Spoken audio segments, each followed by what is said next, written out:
what you guys are doing is important. It's an important part of the process to enable customers to gain access to the people they want to talk to 24/7.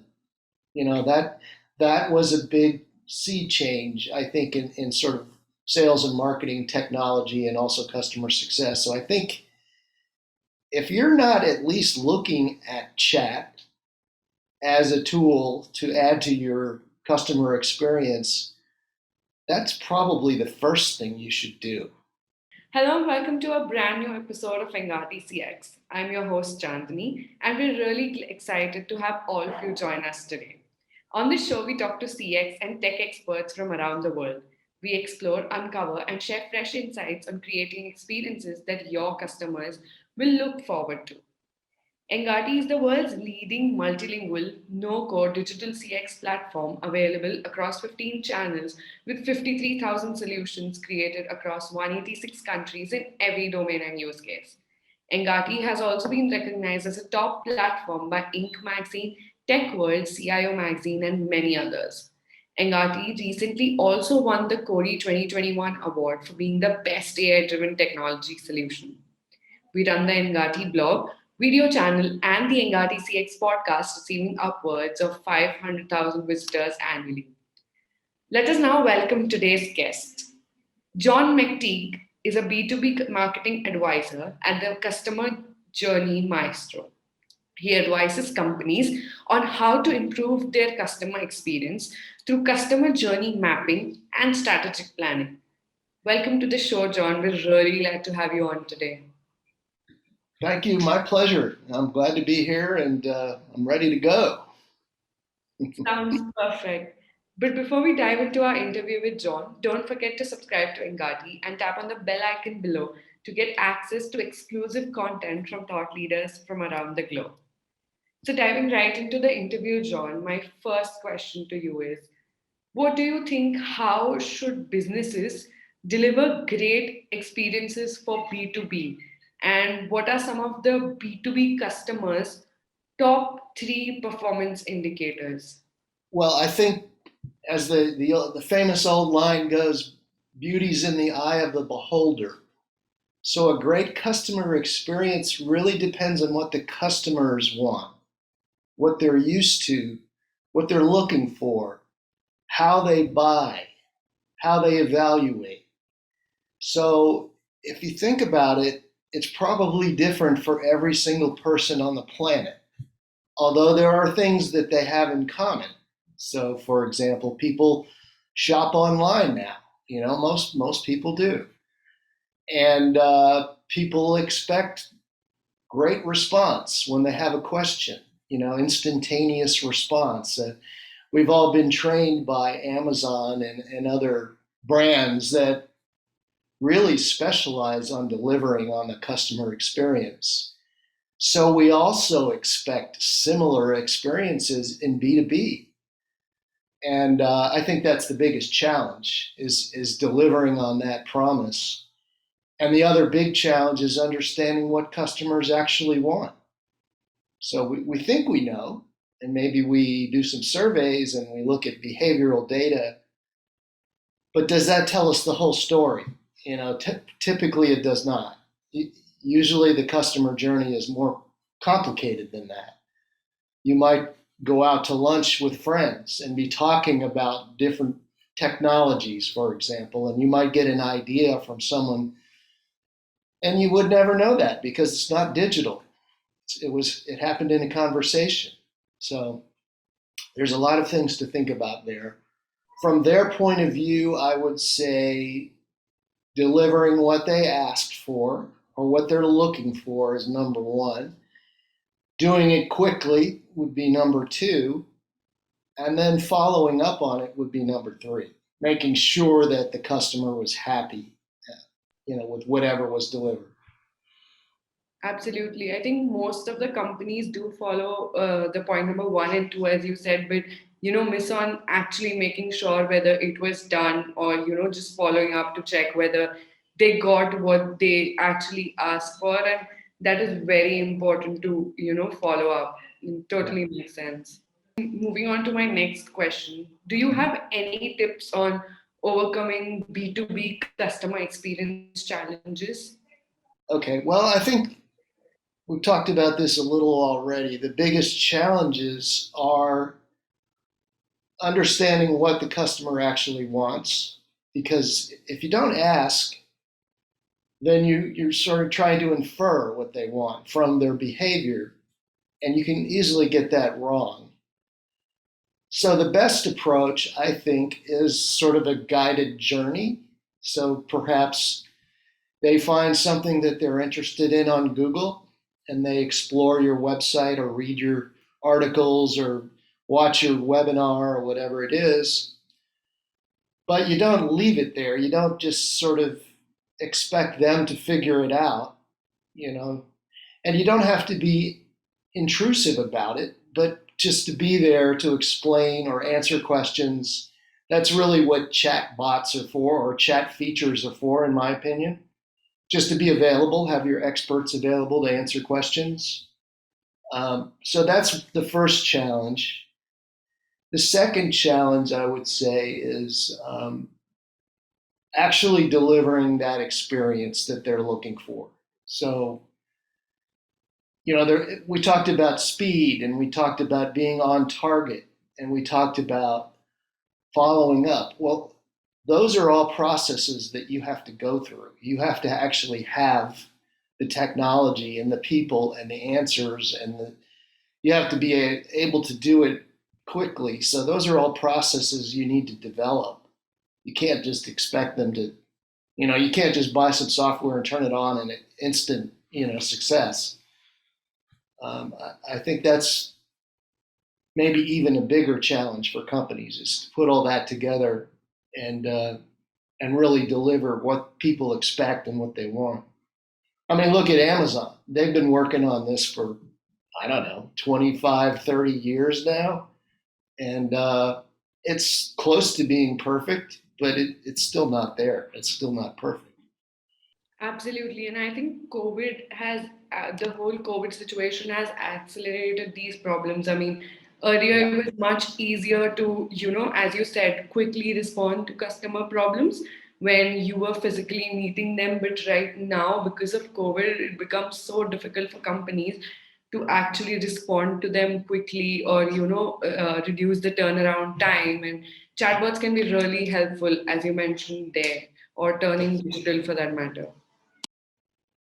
Yeah, and I think we've also learned how to block intrusive advertising and telephone calls, and you know, consumers are tough. We've learned how to adapt. We've learned how to protect our privacy, and now we have laws that back that up and regulations too. So it's hard to get that response across. It was hard in the first place, but it's harder now.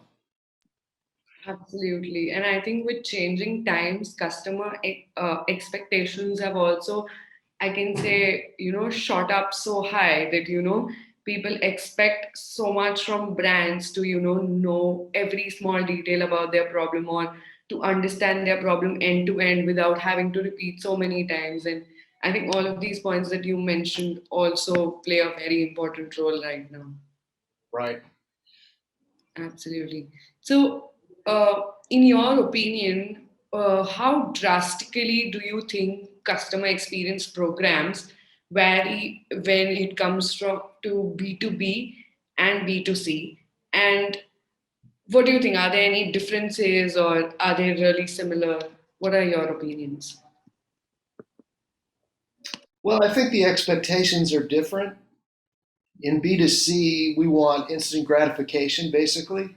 We want to buy something online and have it delivered the next day. That's kind of it. And if you can't do that, you're in trouble. So everybody's trying to emulate that model, and it's been pretty successful overall, I think.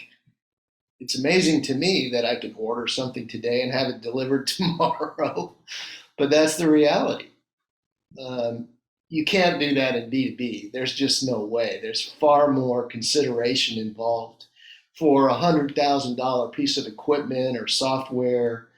I mean, it depends on what you're selling, but for kind of mid-sized companies and enterprises, it could take a year to evaluate what they want exactly. And so there's a lot more back and forth. There's a lot more research involved. There's a lot more opinions within the company that need to be involved. And the decision-making process may be complicated. So it just takes longer by definition.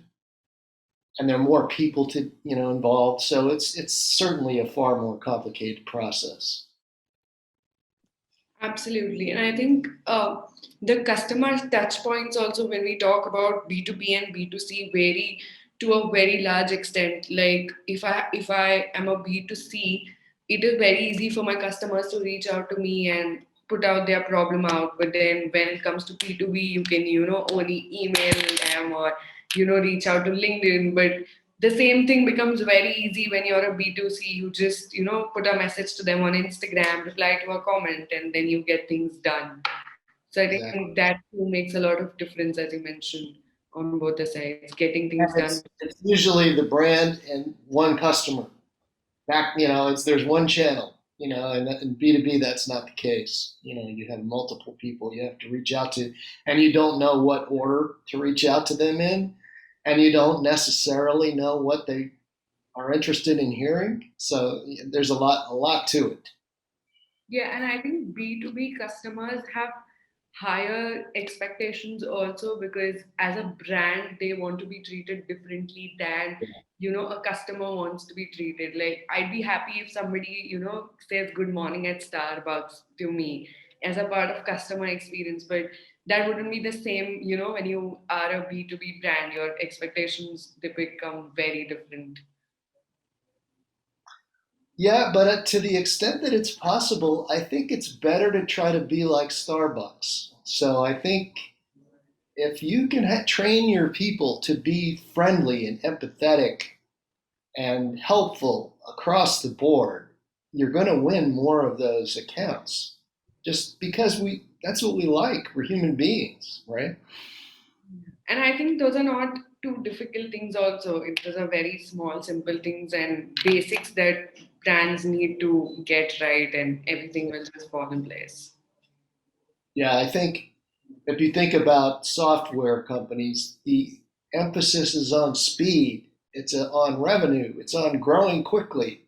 And so things like customer experience, well, we'll get to that. We'll worry about that once we're at Series D, or something like something silly like or arbitrary like that. So it's a Yeah, problem.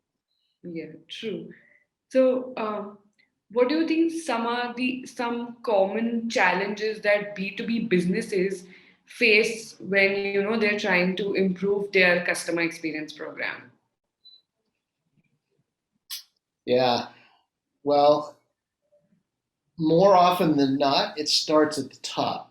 So if the CEO doesn't appreciate why you would want to do this, then someone has to convince her that something should change. And then so someone needs to step up and take that responsibility, and they're sticking their neck out and it may get chopped off. So it's risky to even sort of push forward an initiative towards customer experience unless it's coming from the top, unless the CEO realizes that this is a huge challenge and we've got to address it now, or it's going to hurt us in the end. Um, and then, of course, it's not a simple process. So there's a lot involved in changing your culture, really implementing programs and technology and processes that are aimed at the customer. It's a complete 180. At the beginning, you focus on the product. And then as you evolve, you start focusing more on the customer. And those two things are not the same. If there is an alignment between what your product is and what your customers want, that's a different mindset. So you need to start really paying more attention to your customers. So it's a big change for most companies. Absolutely, and as you mentioned, right, from the top level of the company, it needs to be imbibed that customer experience is an issue, and you need to take care of it, because at a lot of places, customer experience is only an issue for the frontline workers, like people working in sales or people working for customer success. But it's actually something that goes to every level in the hierarchy. Every line needs to understand customer experience and work towards it. Very rightly mentioned. Not only that, they actually have to work together to solve for the customer. So you need customer data. You need, whatever engagement's going on with marketing and sales and customer success. And those people need to understand what's going on in the other areas in order to coordinate and make a more effective response. And that's a huge challenge because usually those departments don't even talk to each other. They just kind of hand things off. So it takes more than a mindset change. You actually have to physically put things together or people together. Absolutely. So, before we wind up with the interview, John, are there any other sound bites that you would like to leave our audience with? Well, I think what you guys are doing is important. It's an important part of the process to enable customers to gain access to the people they want to talk to 24/7. That was a big sea change, I think, in sort of sales and marketing technology and also customer success. So I think if you're not at least looking at chat as a tool to add to your customer experience, that's probably the first thing you should do. You want to look at your overall strategy and this change management we've been talking about. But that could take a while, right? It could take months or even years to fully implement. But if you want to do something today for your customers, just open up that communication, by giving them another channel that they can easily use.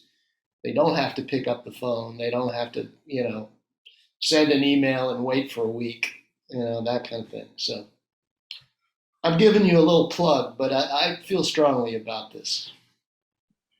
Absolutely. Thank you so much, John, for giving us your time. Your insights are really valuable, and I'm sure our audience is really going to enjoy this interview.